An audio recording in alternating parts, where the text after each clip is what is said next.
आदाब, मैं इरफान। आप देख रहे हैं भारत रिप्रेजेंटर।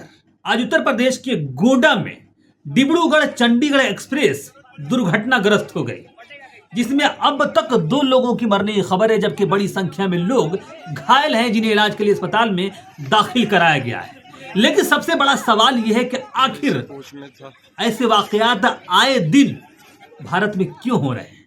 आखिर शासन और प्रशासन क्या कर रहा है, कहां है?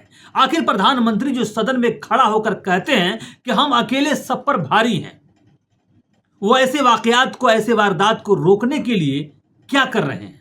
क्या उनको लगता है कि विदेशी दौरे करने से ये सारे वाकयात, ये सारे मामलात खत्म हो जाएंगे? जब भी बारिश का मौसम आता है, एयरपोर्ट का शेड गिर जाता है, अस्पताल का छत गिर जाता है, मेट्रो का ओवरब्रिज धराशायी हो जाता है, और इन सब में बड़ी संख्या में लोग मारे जाते हैं, यानी कि लोगों की मौतें होती हैं। जरा सा सैलाब क्या आता है कि बड़े बड़े पुल, बड़े बड़े ब्रिज धराशायी होने लगते हैं। इसी साल पिछले महीने बिहार में एक ही हफ्ते के अंदर तकरीबन 5 से 7 पुल धराशायी हो गए। इस सरकार में ब्रिज की हालत यह है कि एक तरफ से बनता है और दूसरी तरफ से गिरना शुरू हो जाता है। अब सवाल ये उठता है कि आखिर ये सरकार कर क्या रही है? आखिर इतने करप्शन चरम पे क्यों है? आखिर जिनको टेंडर दिया जाता है उनके साथ इतनी नरमी क्यों बरती जाती है? क्या इन सारे वाकयात, वारदात में लोगों की जानें नहीं जाती? लेकिन सबसे बड़ा सवाल यह है कि जाने तो जाती है, लेकिन सरकार को इससे क्या लेना देना? सरकार को सिर्फ सत्ता चाहिए, सत्ता का शीर्ष चाहिए जो उसे मिल जाता है, और वो मस्त होकर मशरूम खाता है। इस देश में सिर्फ इतने ही वारदात नहीं है, इतने ही मामले नहीं है। जब इन सब से निजात मिलता है, जब बारिश खत्म हो जाता है, सैलाब चला जाता है, तो पेपर लीक हो जाता है। इसमें भी बड़ी संख्या में लड़के सुसाइड करते हैं। सरकार को कोई मतलब नहीं है। जिस दिन पेपर लीक होता है उसी दिन समाचार पत्रों में या मेन स्ट्रीम मीडिया में खबर आती है। उसके बाद ये खबर खत्म हो जाती है। कार्रवाई हुई या नहीं हुई पता नहीं चलता। लेकिन पेपर लीक होने से सरकार के लिए खुशी की बात यह होती है कि उस एग्जाम को रद्द कर दिया जाता है और स्टूडेंट फिर से फॉर्म भरते हैं।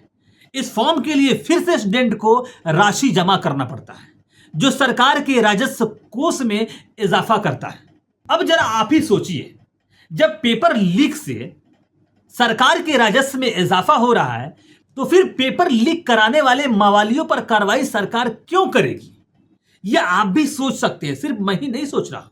इसके अलावा जब इससे निजात मिल जाती है तो योगी जी का बुलडोजर सड़क पर उतर जाता है और एक एक गांव और एक एक मोहल्ले को चिन्हित करके उसे धाराशाही कर देता है।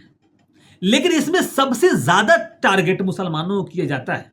जिस देश की 80% जनता राशन पर जीवित है, तो भला आप ही बताइए उसके पास घर कहां से आएगा? लेकिन जिनके पास घर है उनका भी घर उत्तर प्रदेश सरकार सौंदर्यीकरण के नाम पर धाराशाही कर दे रही है।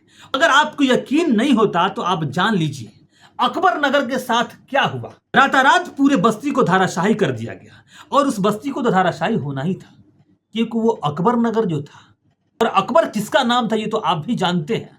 हाँ, ये अलग बात है कि उनके द्वारा बनाए गए महलों और इमारत से उत्तर प्रदेश के राजस्व में इजाफा हो रहा है, विकास के कार्य हो रहे हैं, वो होने दीजिए, लेकिन उनके नाम से बहुत नफरत है।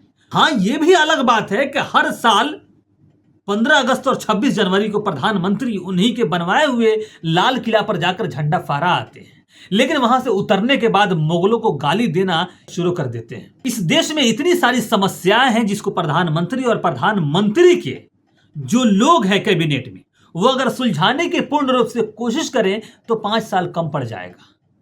लेकिन नहीं, इन सब को इतर छोड़कर प्रधानमंत्री विदेश के दौरे पर चले जाते हैं और जो मंत्री हैं वो अपने हवेलियों में कैद हो जाते हैं। जब इन तमाम चीजों से हम निजात पा जाते हैं तो बजरंग दल जैसे संगठन के लोग सड़कों पर उतरकर गौ के नाम पर निहत्थे लोगों का मॉब लिंचिंग करते हैं, मारते हैं। या अगर कोई मुसलमान या अदर समुदाय के लोग अगर उनके मोहल्ले में सामान बेचने चले गए तो उन्हें मारते हैं, मारकर उनकी जान ले लेते हैं। जिस देश की हालत इतनी खराब हो, जिस देश में 80% लोग 5 किलो राशन पर जीवित हो, जीडीपी धाराशाही हो, हर रोज देश पर कर्ज बढ़ता जा रहा हो, उस देश में ऐसे वाकयात और ऐसे वारदात के लिए जगह है क्या? लेकिन है, क्योंकि कर्ज इस देश पे चढ़ रहा है। बीजेपी के नेताओं पर नहीं, और उन्हें पता है कि इस देश पर शासन करना है तो हमें हिंदू मुसलमान करना ही होगा।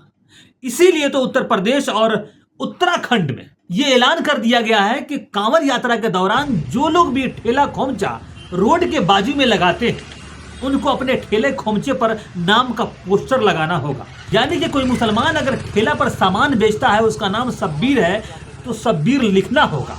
किसी को राम लिखना होगा, किसी को रहीम लिखना होगा। अब सवाल ये उठता है कि देश में इतनी सारी समस्याएं हैं, फिर योगी आदित्यनाथ के प्रशासन शासन के दिमाग में इतनी घृणा वाली बातें कहां से आ जाती है?